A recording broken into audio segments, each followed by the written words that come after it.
Hello. Good morning, good afternoon, good evening. Thank you for watching wherever you may be. My name is Samuel Olekama. Just want to share one quick nugget again today in uh, in continuation of the series of training that I've been trying to give in a very short amount of time. I know your time is busy, so I'm going to go straight to the point. I don't want to waste much of your time. Quick disclaimer, what I'm saying here doesn't mean that I'm an attorney or I'm a lawyer. I'm not an attorney, I'm not a lawyer, I'm not a consultant, I'm not an expert, I'm not a secretary, I'm not a governor, I'm not the president, I'm nobody.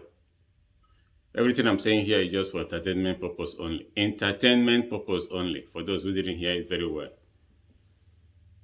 Okay, so as a quick disclaimer, sometimes things I say may be similar or coincidentally may appear to be for real or match somebody, but that doesn't mean I'm naming anybody. Everything I say here is fictitious.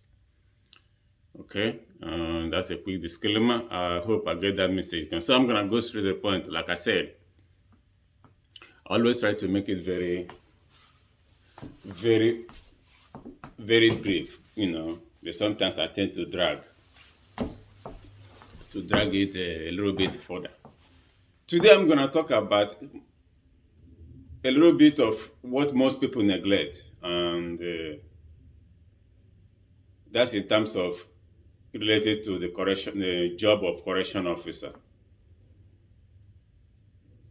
Uh, it, it's quite much deeper than what I'm saying here, but I'm gonna cut it a little bit. I'm gonna skim it.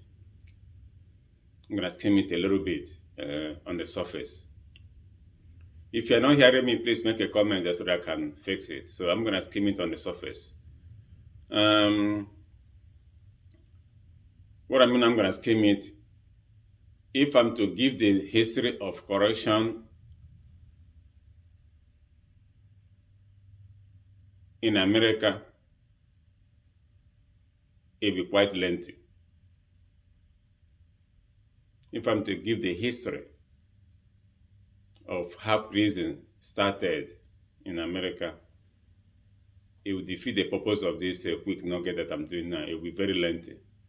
So I'm gonna cut it a little bit halfway through, so that why I'm saying all this thing, because I don't want people to say, well, he didn't say this, he didn't say. There's always a lot to be said. So I'm gonna say just but one or two. Okay?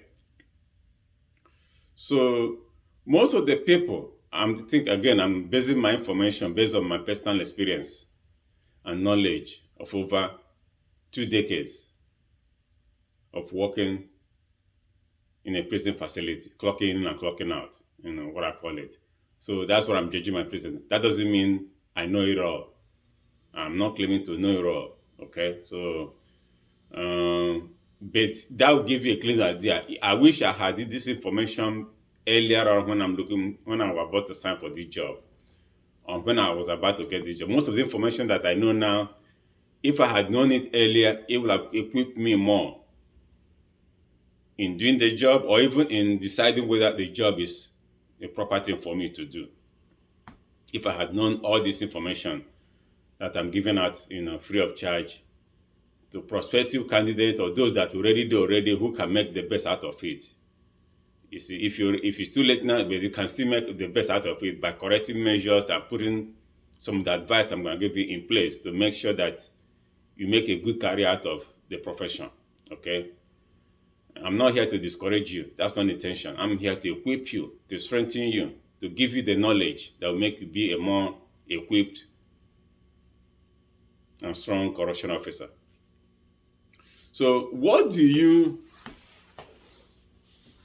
most of these people that end up in the prison came from a dysfunctional home.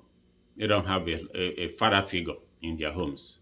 They're probably raised by again, because I'm very particular with my words, because there's people who like to pick on what I say or what I did not say rather than what is the meaning of what I'm trying to say. Because if you're looking for 40, you're going to find fault. But again, I'm trying to digest my words so that people don't tend to say, I'm labeling or whatever. If you are here to look for fault, obviously, you're going to find a lot of fault.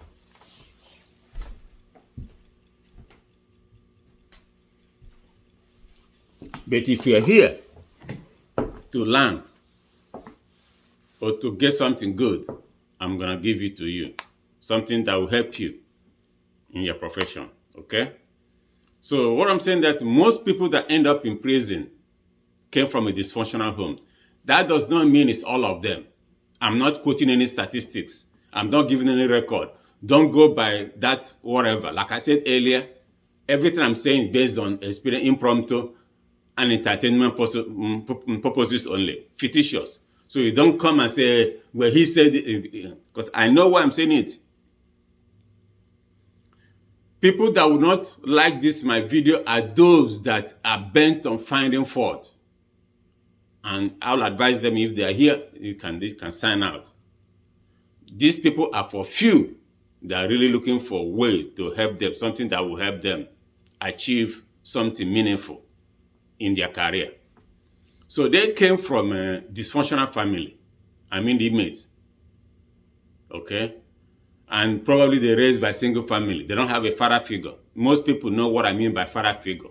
They don't have control. Most of them are illiterate. Just because somebody can read and write English doesn't mean that they are literate. There are different classes of literates. So they may act as if they are intelligent, they may speak, they may even write very well, but technically they are illiterate. They don't know English. They don't understand. So when their cups are full, remember, they go through a lot of hurdles. They've been given a lot of opportunities. They started cramming at the kindergarten. You've been giving them probation. When they finally caught up with the whole system, they end up in the prison where we deal with them. So they're not going to change overnight. That's the point I'm trying to say. They're not going to change. These are career criminals. So what pissed me off, or what makes me somehow worried, because sometimes when a new correction officer came, he tried to deal with inmate. Then they'd be expecting the inmate to be cordial. They're expecting the inmate to be civil. They're expecting the inmate to behave accordingly. You are getting it wrong. It's not going to happen, bro or sister. There's no way somebody who has been a career criminal from kindergarten, primary, all his life, all he does is crime. He killed so many people, only God knows how many people. The one they charge him probably is not the one. Only he did. Remember the justice system. The one even he's serving the time maybe just one-third of what he already did. His cup may have been full so long. It's only usually what get them caught is one little one. And it pained my heart when they come to prison. Then you see some officer thinking they're gonna behave because all of a sudden they end up in a prison. All of a sudden they're gonna change. They be that kind of civil. You are in for a rude awakening. It's not gonna happen. So be prepared that you're dealing with the worst of the element, worst of the society. You're not dealing with the cream. Most of us, when we came to this country, United States of America, looking for American dream, our dreams are high. Our hopes are so high. We wanted to rub shoulder with Bill Gates, Silicon Valley entrepreneurs, people that understand technologies, scientists. That's what we thought when I'm talking about myself. But we find ourselves in a prison, dealing with inmates. So you're gonna know that it's totally different. These people, you get my point. Okay? I'm trying to slow down here. You get my point. So they're not gonna be what you thought. They're not gonna be civil. So once you have that kind of mind frame in mind, that look, this is what's expected in a prison, everything tends to follow in place so that you don't be shocked. So that you don't be shocked, or when you start seeing things that normal people don't do, then you know that, okay, it's expected. That's probably why they're here. If they are civil, if they behave, they probably won't be in prison. If they follow rules and order, they'll probably be somewhere else. They will not end up in a prison. Okay, so that is the one of the nugget I want to share, which is very important. I see a lot of people get frustrated when they can't get inmate to comply. You don't have to be frustrated. You are not a magician. Okay, if you're trying to be a magician, you're in the wrong. You're in the wrong place. You can't change him. And another thing, yeah, this is a good area. This one now, that is a very another thing that came to my mind now is that you see a sponge. It's what I call a sponge. You use it to wash clothes. It's like cellophane or whatever. You soak water. Okay. Yeah, you soak water. When you watch it, then you can squeeze it and the water. Sponge. I'm just trying to explain. We are like sponge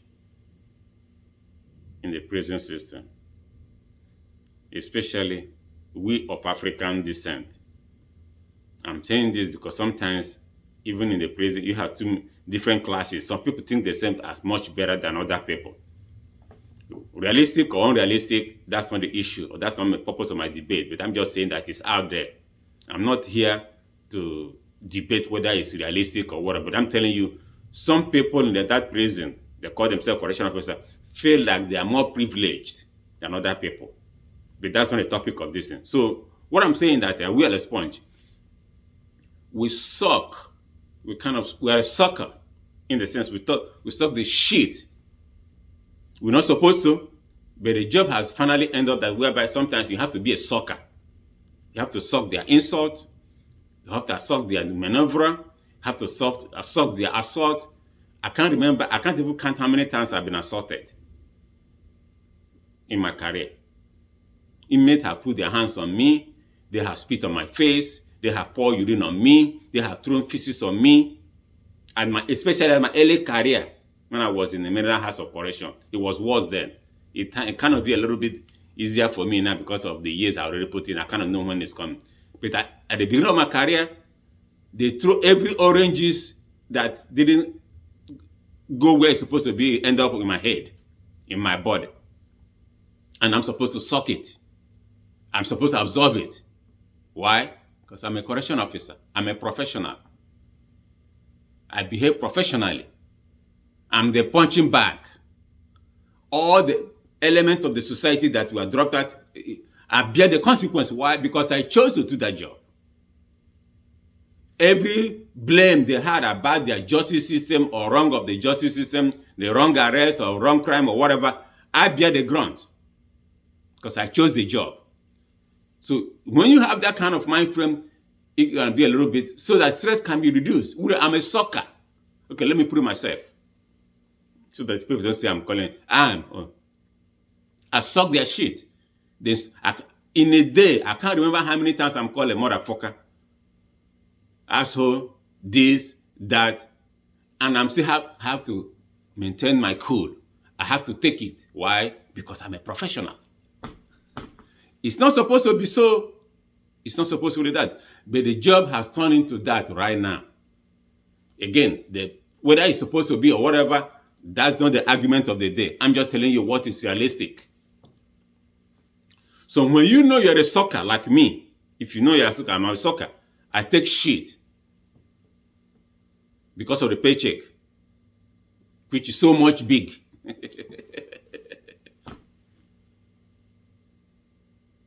Then you be prepared to do the job.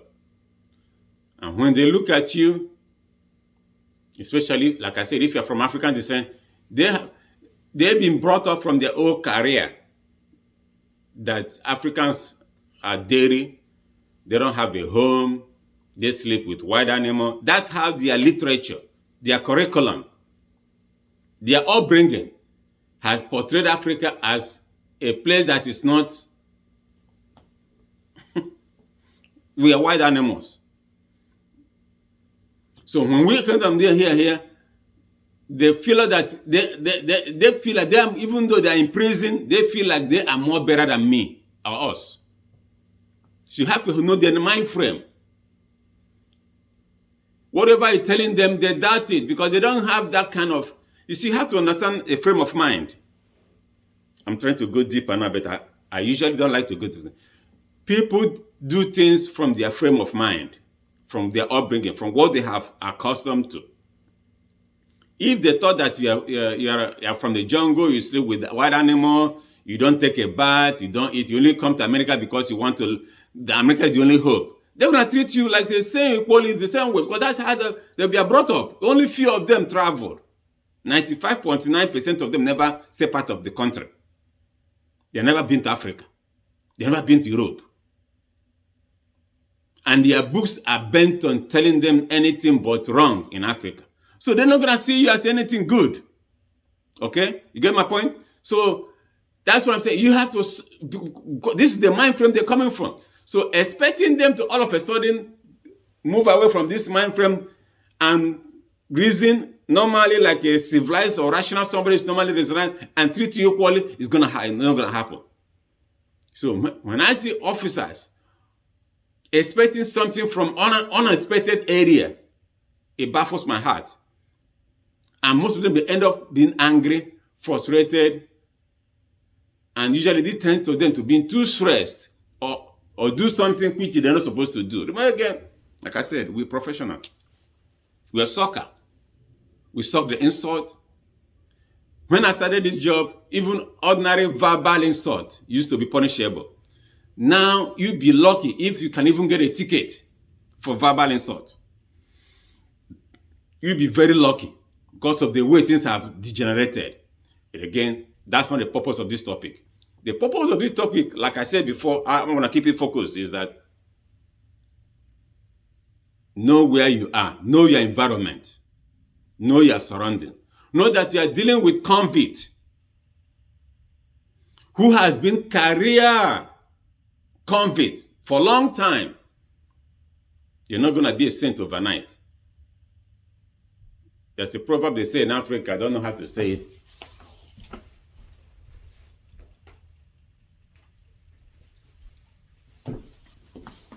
I'm expecting somebody, that's why I keep going off and down. I'm expecting somebody to, use him. Anyway, the problem in Africa is that you don't go to the anus and think you cannot smell shit.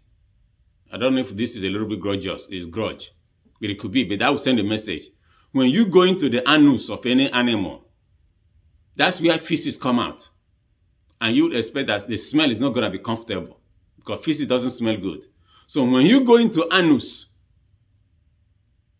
of a thing and expecting it to be smelling something good, something wrong with you, because you expecting something from unexpected, something that cannot be happen.